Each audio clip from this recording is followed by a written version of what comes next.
I'm going to be speaking about a project that I had about 5 years ago. I got the idea of an internet gift economy that's regulated by computers, and I'm going to break the talk down into 7 sections. So just to set the tone, just so you know what is this about, I'm going to start to feel or love different motivations for why people can do things.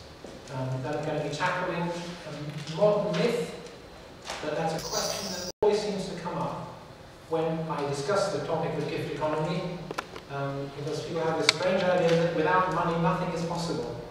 Then I'm going to look at the smaller picture. We're going to look in detail at how two people could interact, how they do interact in the money economy. We're going to do something that economists don't do, just think about feelings.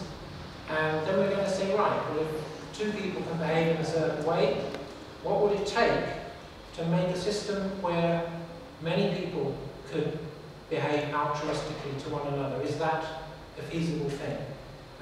That's going to be using models that I've made. Again, this is about 5 years ago.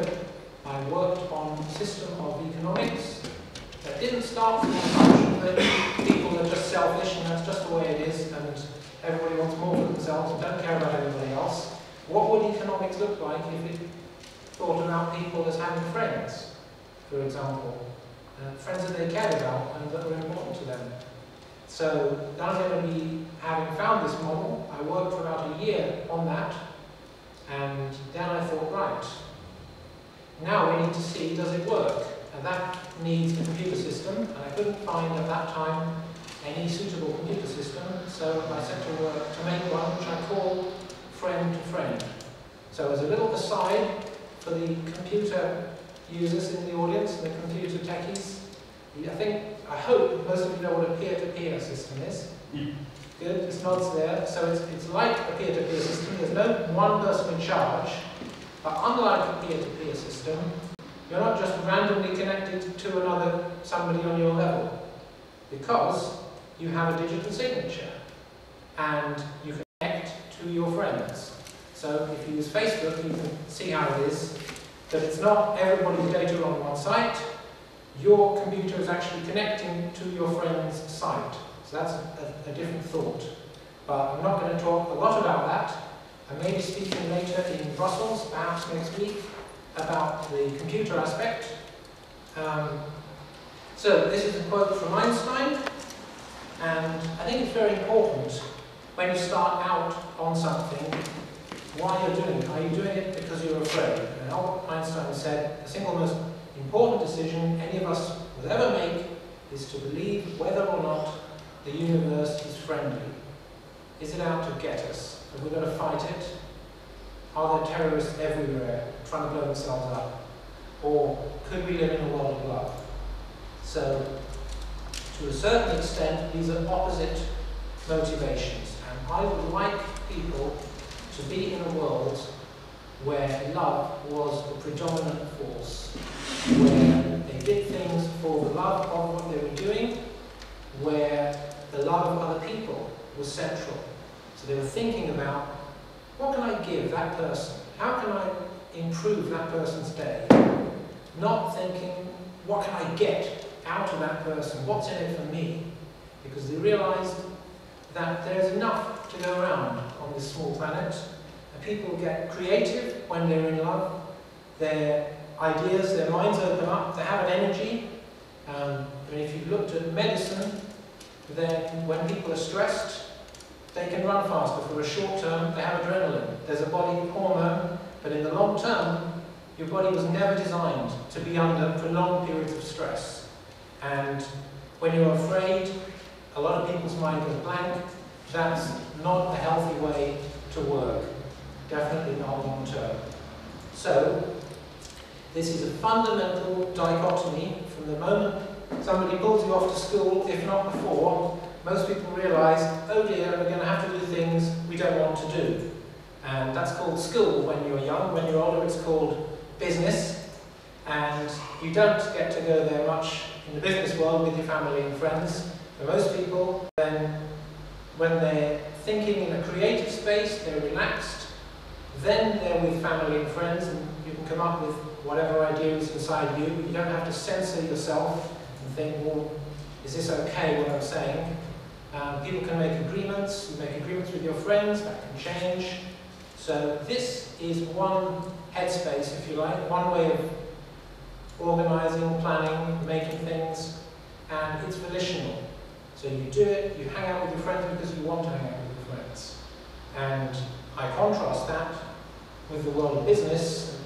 There's a big sense that, you know, I don't really like this, but I have to pay the bills, and, you know, business is business. It's tough. There's an idea of competition. So if you cheat your friends and your family, nobody can feel really proud about that. But in business, whatever people say, a lot of it comes down to how much money did we make. And you're with colleagues, not friends. Most of the time, things are planned, and you might be one of the planners, but a lot of people in a lot of businesses just get a piece of the picture handed down to them, and they're not asked for creative input, they're asked to carry forward that plan. So you have contracts, because you don't really trust the people that you're working with, because that's the culture. If somebody can outsmart you, then they feel, yeah, we're pretty smart. But we don't behave that way with our friends. So I would like a world in which you could get things that you now have to work for, go through the money process, the stress process. You could get those from your friends. Now, things are enforced in the business world. You don't want to be there, but if you're not there, you lose your job. What happens if you lose your job? You don't get your money. What happens if you lose your money? Well, you're out on the street. So it's kind of a veiled pressure, because most people turn up for work, most people pay the bills, but it's there in everybody's minds.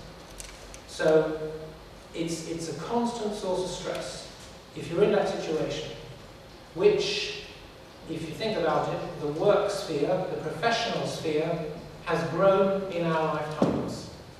You think about when you were young, quite likely members of the family were looking after you, or neighbours, or friends. But there's a pressure in the money world to bring more and more areas of life in the economic realm. So this is the myth that I'm going to be tackling, that you need money to live. Because that seems, particularly in the city, that seems common sense. You know all the things that you need, how are you going to get them without money? But it's quite obvious to somebody who's born into this world that they get some things without money. We have a little period where we're provided for, and we can all agree that, and I talk about food, I'm talking about the basics, the essentials, somewhere to live and so on, that without some things, you're not going to live. So I call this fiction plus fact, because the fiction is that money can get you almost anything. Money equals almost anything. So money is life. So our survival anxiety gets transferred into a moneyed anxiety. So why do I call that fiction? Well, it seems to fit with our life experience. You walk in with a lot of money, you can pretty much get things. But we're finding out nobody's selling new ozone layers. You can spend a lot of money drilling for oil, but if the oil's gone, you're not going to get new oil. So the younger generation, born into a more heavily depleted world, are seeing this. How much does a new rainforest cost? Oh dear, we don't make rainforests. I mean, there's an economist's doctrine that whatever there is a demand for, some clever entrepreneur can provide, because he's thinking about the profit motive. Well, I think there's quite a demand for alternative energy sources as efficient as oil. I didn't see any supply. So this is a twisted ideology that we have. This is a set of ideas that reduce things to money, as if anything in the real world could be valued in money terms. So I'm going to look now at a smaller picture of how money distorts relationships.